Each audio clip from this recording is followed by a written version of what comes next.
quel autre irions-nous qu'à toi? Tu as les paroles de la vie éternelle, et nous avons cru, et nous avons connu que tu es le Christ, le Fils du Dieu vivant.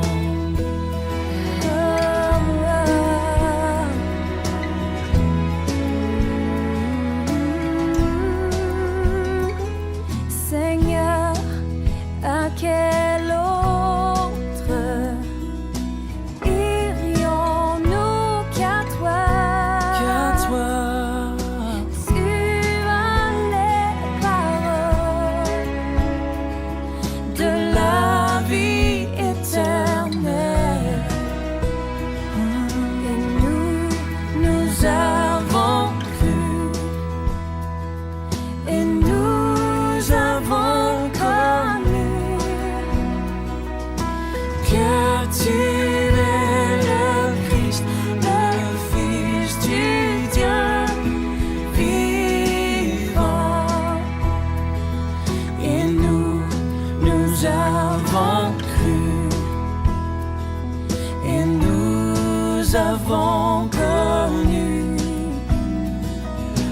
que tu es le Christ, le Fils du Dieu vivant. Oh, oh,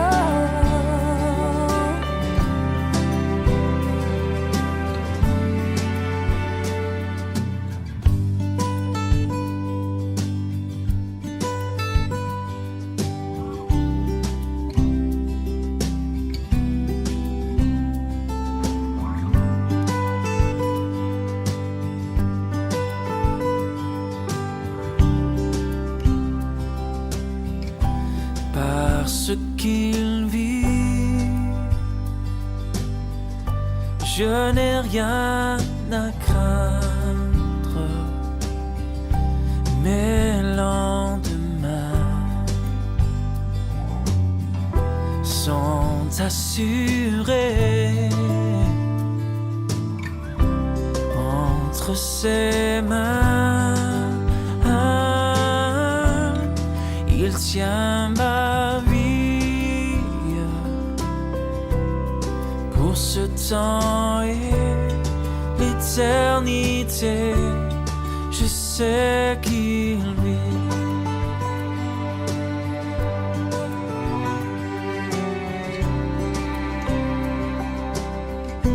Parce qu'il vit, je n'ai rien à craindre, mes lendemains sont assurés entre ses mains. Il tient ma vie, pour ce temps et l'éternité. Je sais qu'il vit entre ses mains.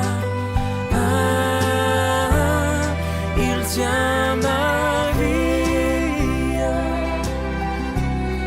pour ce temps et l'éternité. Je sais qu'il vit.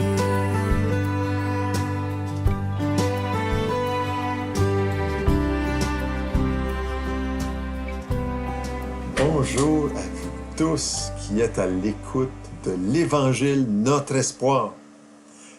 Être entre les mains de Dieu nous fait énormément de bien. Et vous êtes entre ses mains. Si votre désir est de faire sa volonté. J'aimerais aujourd'hui poursuivre avec ce deuxième message sur les projets de Dieu. Et j'aimerais lire tout de suite un extrait des Saintes Écritures, comme la semaine dernière, dans le livre du prophète Jérémie, le chapitre 29 et le verset 11 à 14 avec vous, qui dit « Car je connais les projets que j'ai formés sur vous, dit l'Éternel, projets de paix et non de malheur, afin que vous donnez un avenir et de l'espérance. Vous m'invoquerez et vous partirez, vous prierez et je vous exaucerai. Vous me chercherez et vous me trouverez si vous me cherchez de tout votre cœur. » Vous savez, en ce début d'année 2021, qu'est-ce que je peux m'attendre? Quel projet pourrait améliorer ma situation personnelle? La réponse est simple. Dieu a de bons projets pour toi, pour moi. Est-ce qu'il y a des projets que je dois comprendre, que Dieu a préparés d'avance pour que je les mette en pratique dans ma vie? J'aimerais te dire aujourd'hui, Dieu est vraiment décidé et il ne change pas d'idée continuellement comme nous. Mais ce qu'il a à projeter sur notre vie, il est résolu à l'accomplir. Il a de bons projets. Dieu nous promet des beaux projets. Il dit, car je connais les projets. De toute éternité, Dieu, lui, qui sait toutes choses, qui est souverain, il a formé de bons projets pour toi ici-bas, sur terre. Il t'a destiné à un projet, premièrement, de paix. Oui, de paix et non de malheur, comme nous dit ici le prophète. Et j'aimerais te dire, j'aimerais développer cette paix-là, et Dieu veut ton bien, veut mon bien. Il nous a créés dans ce monde, non pas pour le malheur. L'apôtre Paul avait compris cela dans l'Épître aux Romains. Il nous dit, nous savons du reste que toute chose concourt au bien de ceux qui aiment Dieu, de ceux qui sont appelés selon son dessein. Dieu a de bons projets. Il veut faire en sorte que tout dans ta vie concourt à ton bien. Maintenant, on ne comprend pas bien. Il ne dit pas que tout va aller bien, mais que tout va concourir à ton bien si ton cœur et ta foi est placé en lui.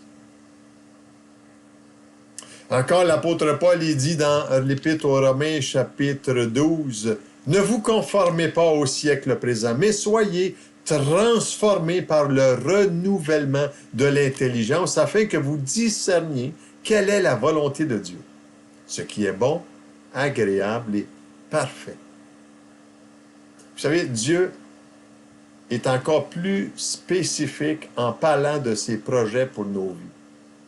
Il dit que ce sont des projets de paix.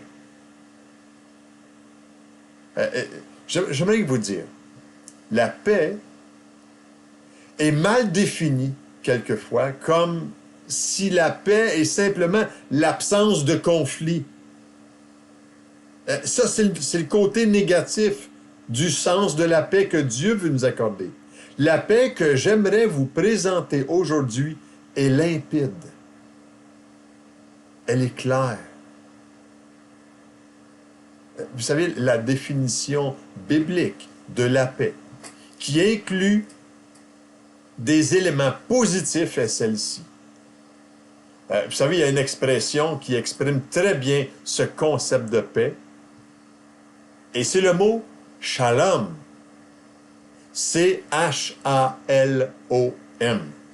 qui signifie ceci, un bien-être total, une plénitude, une grande paix qui enveloppe la totalité de notre être, de l'individu.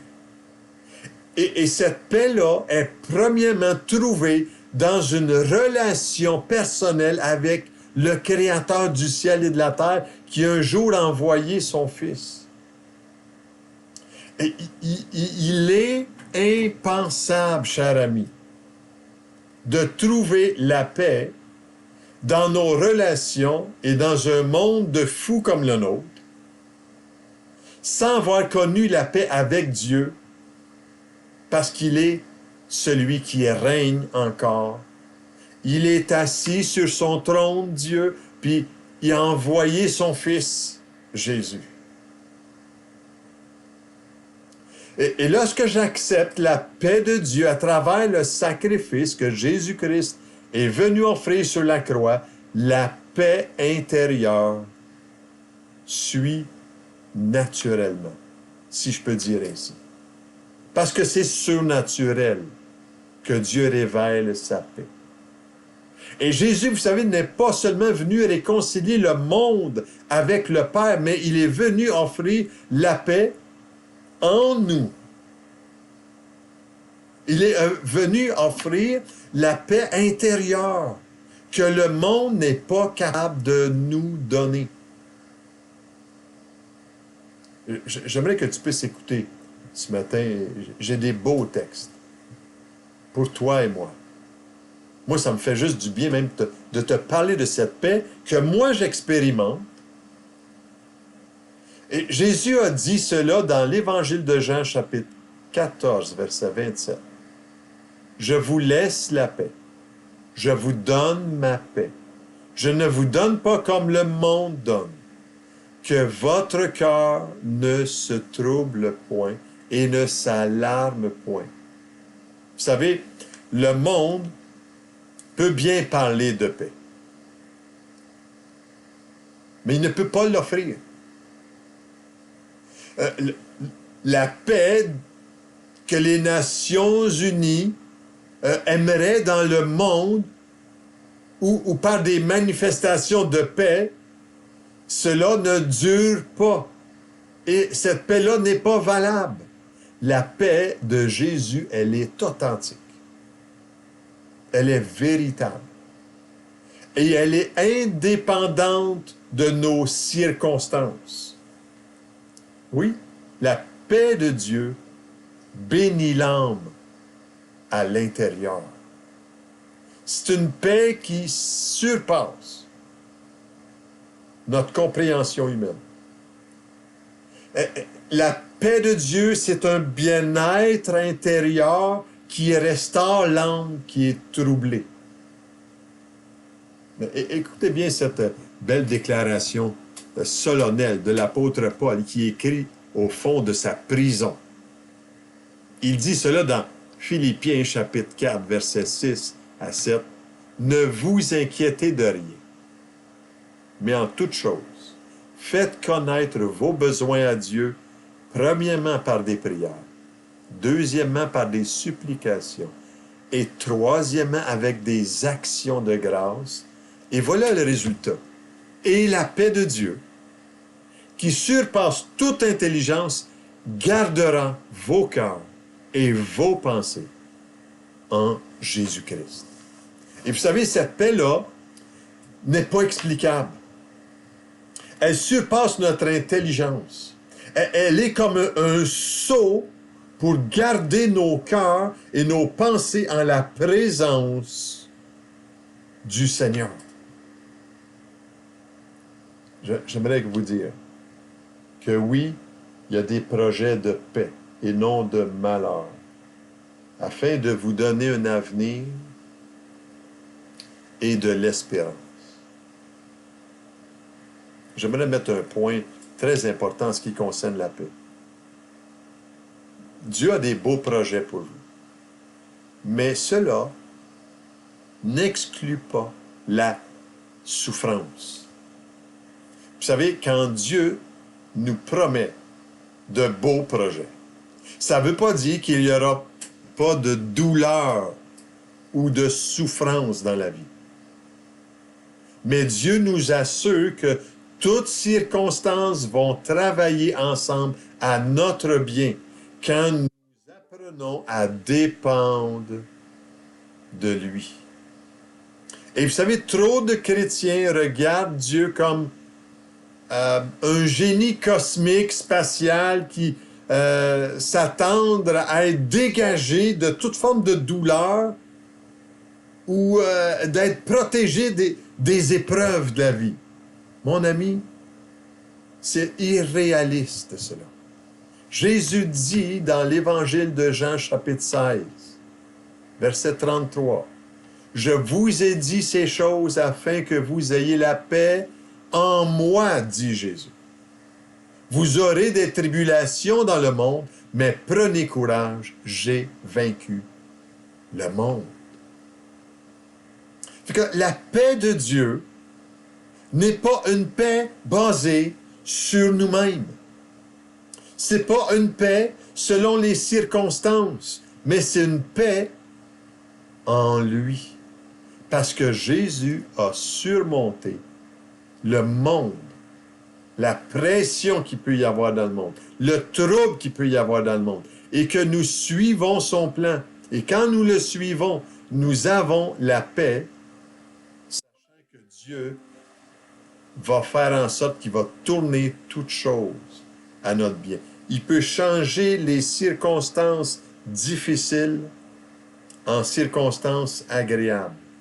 D'un moment de trouble, il peut nous accorder la sérénité. Dans l'Ancien Testament, vous savez, tellement de personnes ont vécu ces moments-là. Et c'est le cas de Joseph dans l'Ancien Testament, dans Genèse, chapitre 50, verset 20, qui dit à ceux qui l'avaient livré pour être esclaves des Égyptiens. Et le moment était venu que Joseph était arrivé, le premier ministre du Pharaon, dans Genèse 50, et qu'il est devant ses frères qui l'avaient livré et qui étaient dans une situation de famine. Et là, à ce moment-là, il ne comprenait pas, ses frères, que c'était Joseph qui était devant eux. Et il déclare quelque chose de très, très solennel, Joseph. Il dit, « Vous aviez médité de me faire du mal. Dieu l'a changé en bien pour accomplir ce qu'il arrive aujourd'hui, pour sauver la vie à un peuple nombreux. » Voyez-vous, la situation de Joseph a complètement changé. Dans ces circonstances, je comprends qu'il y a eu des moments difficiles, mais Dieu avait un plan global dans sa souveraineté, que Joseph avait besoin de découvrir, que ses frères avaient besoin de découvrir. David, le roi David, a eu l'occasion d'expérimenter souvent la bénédiction de Dieu. Et il nous dit dans un des psaumes, le psaume 46, versets 2 à 3, « Dieu est pour nous un refuge et un appui, un secours qui ne manque jamais dans la détresse. » C'est pourquoi nous sommes sans crainte quand la terre est bouleversée et que les montagnes chancellent au cœur des mers. Quelle déclaration! Quand la terre est bouleversée, je me demande, en ce temps difficile de la pandémie, si vous êtes bouleversé. Je le suis bouleversé. Je vis cette pression sociale. Que faites-vous avec cette circonstance? J'aimerais te dire que Dieu a des bons projets pour toi. Des projets de paix, non de malheur, pour te donner un avenir fait d'espérance. Et cette espérance, elle est réelle aujourd'hui, pas pour demain, pas pour l'an prochain, pas pour après que la pandémie est passée. Non, non. Aujourd'hui, le Saint-Esprit veut cogner à la porte de ton cœur. Tu es peut-être bouleversé. Je le suis. Mais je sais que Dieu a un bon plan. Et vous savez, l'apôtre Paul même confirme la même chose dans 1 Corinthiens chapitre 4, versets 15 à 17, car tout cela arrive à cause de vous, afin que la grâce, en se multipliant, fasse abonder à la gloire de Dieu les actions de grâce d'un plus grand nombre. C'est pourquoi nous ne perdons pas courage et alors, même que notre homme extérieur se détruit, notre homme intérieur se renouvelle de jour en jour, car nos légères afflictions du moment présent produisent pour nous, au-delà de toute mesure, un poids éternel de gloire. J'aimerais te dire, Dieu veut révéler sa gloire d'une façon très personnelle à quiconque entend la voix de celui qui vous parle. J'aimerais te dire encore aujourd'hui qu'une troisième dimension de cette promesse dans Jérémie 29 nous est dit que Dieu nous décrit la raison d'être de ses projets. Et savez-vous, c'est quoi la raison d'être? C'est d'enlever nos inquiétudes.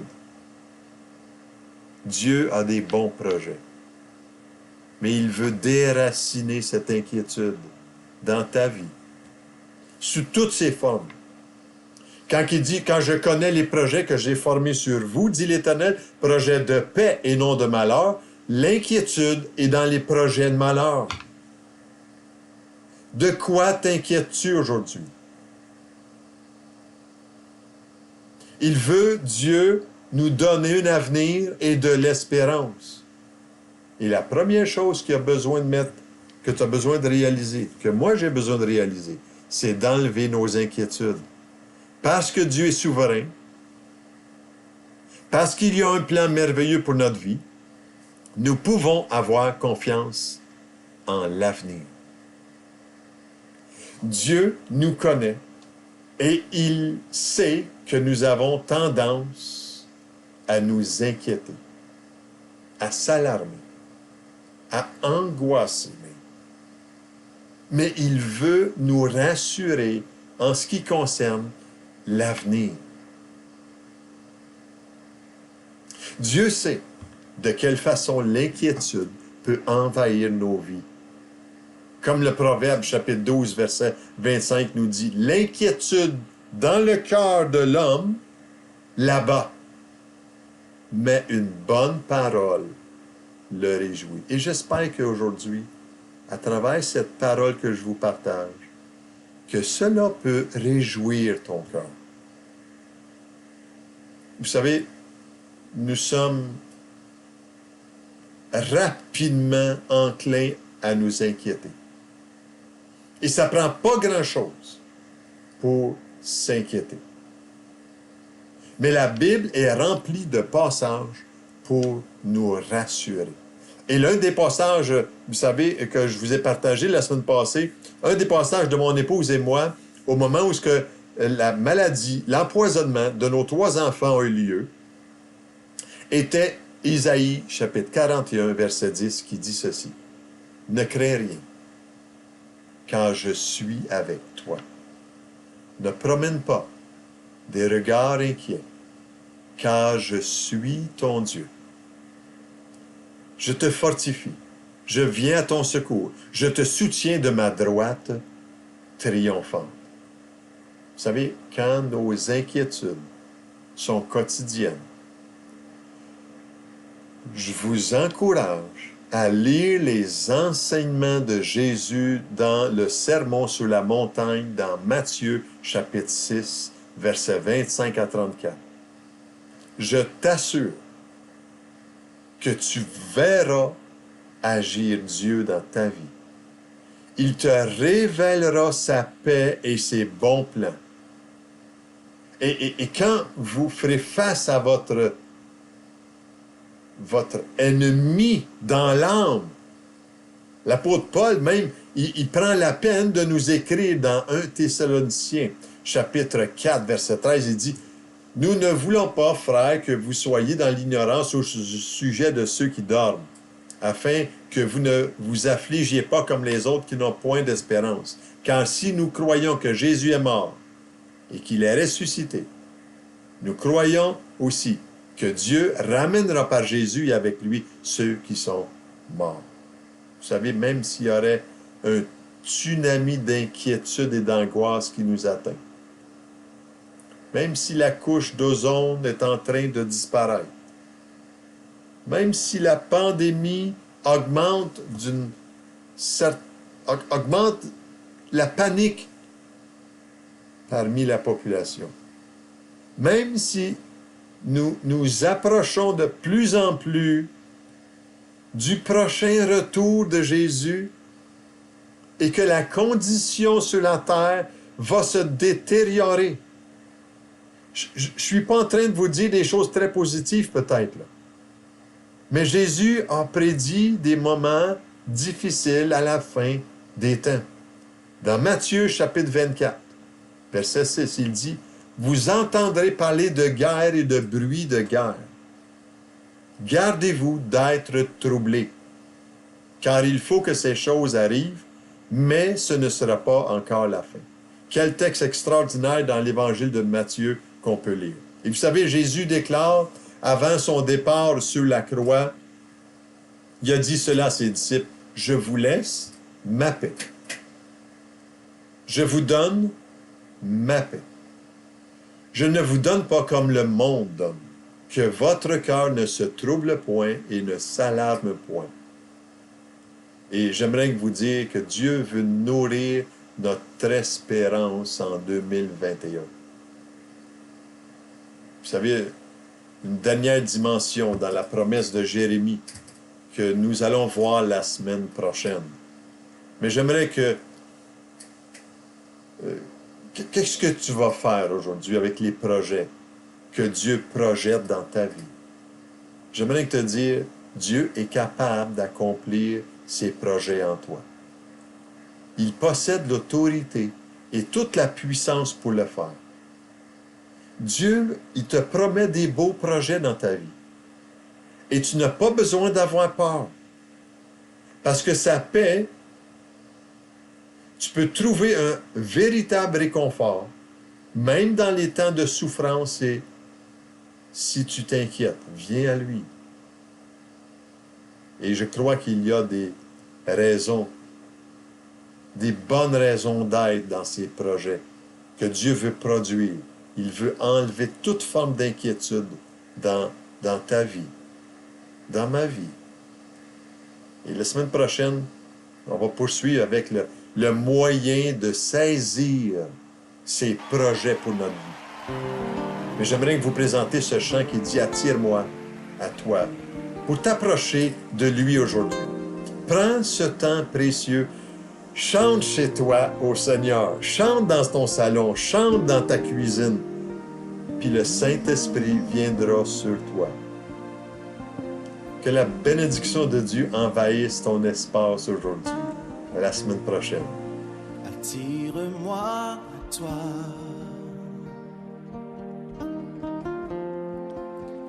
Ne me laisse pas.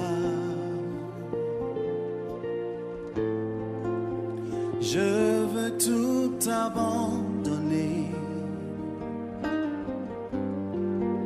et restaurer notre amitié. Tu es mon désir, oh oui. Je ne veux que toi. Rien ne peut te remplacer. Dans tes bras je suis rassuré. Montre-moi la voie qui me ramène à toi. Oh, oh, à toi. Oh, attire-moi à toi. Oh, ne me laisse pas. Je veux tout abandonner et restaurer notre amitié. Tu es mon désir.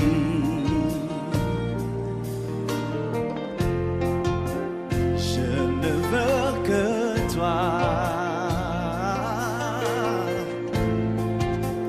Rien ne peut te remplacer. Oh non, dans tes bras je suis rassuré. Montre-moi la voie qui me ramène. Oh oui, chantons-lui. Tu es tout pour moi. Sans toi, je ne peux vivre. Tu es tout pour moi. Garde-moi près de toi. Oh oui, tu es tout pour moi. Oh, sans toi, je ne peux. Seigneur, tu es tout pour moi. Garde-moi près de toi. Garde-moi près de toi. Garde-moi près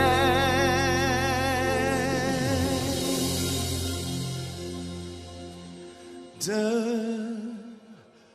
toi. Près de toi. Oh oui, près de toi. Encore une fois. Tout près de toi. Tout près de toi. Comme un père et son fils. Garde-moi tout près de toi. Oh oui, est-ce qu'on peut encore les chanter ce soir? Tu es tout pour moi. Sans toi, je ne. Tu es tout pour moi. Garde-moi de toi. Oh oui, garde-moi près de toi. Encore une fois, garde-moi.